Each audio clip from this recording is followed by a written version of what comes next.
Happy Thursday, everyone. I just wanted to get on and talk about something really important today.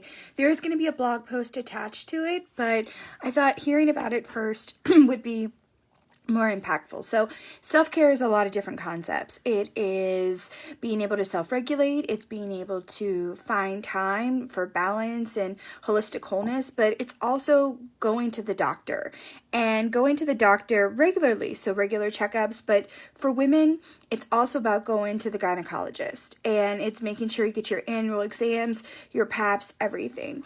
And the reason why I'm talking about that is a year ago today, I had to have a colposcopy to remove cervical cancer.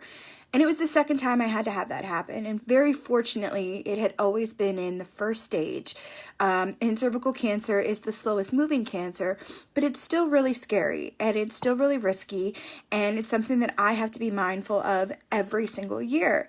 And so last year, I just remember how scared I had been. I did my exam and got done, and the doctor was like, okay, we'll call you if there's anything wrong. And they called and they said, hey, we need to talk to you. And I was shattered. I was terrified. What did this mean? I didn't know if I wanted more kids at that point. I don't. I'm one and done. But it was still a question of, is this going to impact me having children again? When you have a second diagnosis of cancer, was it more pervasive? Why did it come back so quickly? It had only been a few years. What did that mean, and what does that mean for myself, and what does that mean for my body? And so they were able to remove it with the colposcopy, came back 2 PAPs later, and I'm clear, and I go again next month for my annual exam for this year.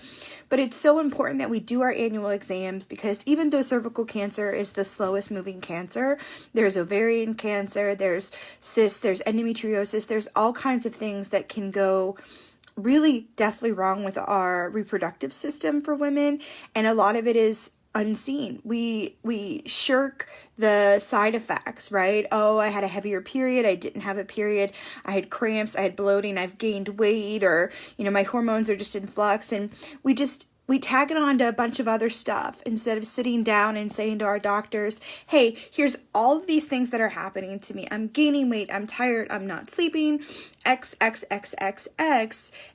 Do you think this ties into anything with my reproductive health? And the doctor can say, hey, let's do some blood work, let's do a PAP, or maybe not. And, for women, the gynecologist is so invasive, right? It's so intimate. It's such an intimate experience because they're literally in your shit. There's no better way to say it, but they're in there. And if you've had children, it might not be as, weird to have someone kind of examining you or whatever else, or maybe it still is, but it's still the fact that you have to have a really great relationship with your doctor, the nurse practitioner, the nurses at your practice, to have them kind of all gather around you and look, and sometimes you need a second opinion or a second look, and all of that can be very heavy mentally and emotionally for women. And so I just encourage you, if you're a man watching this, please encourage your partner, your daughters, your friends to go and get their annual. Hold their hand, take them, make the appointment for them so they feel comfortable. If you are a female, if you need help, if you want someone to hold your hand, I'm happy to go with you. I think it's really important that we take care of our reproductive health. It's the ultimate form of self-care. Nobody else can do that for us. And so I hope that my story encourages you to get your basic checkup to make sure that everything is going right.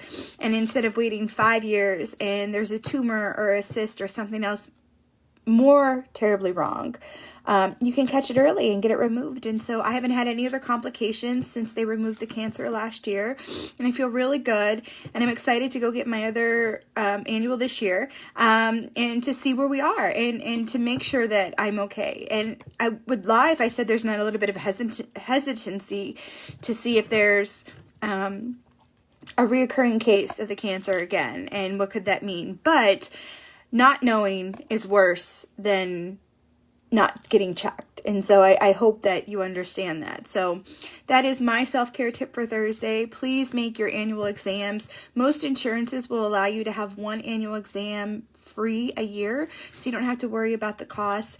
If there is a procedure that you have that costs money, almost all gynecologists will work a payment plan for you or be able to discount the rate and some other things for you, that you'd have the capability to be able to have it at a more cost efficient, a cost effective plan for you. So I highly suggest it. Call your doctor. Shout out to Dr. Saunders, Dr. Carey, and Dr. Roper. I love my practice, and I can't wait to see you guys next month.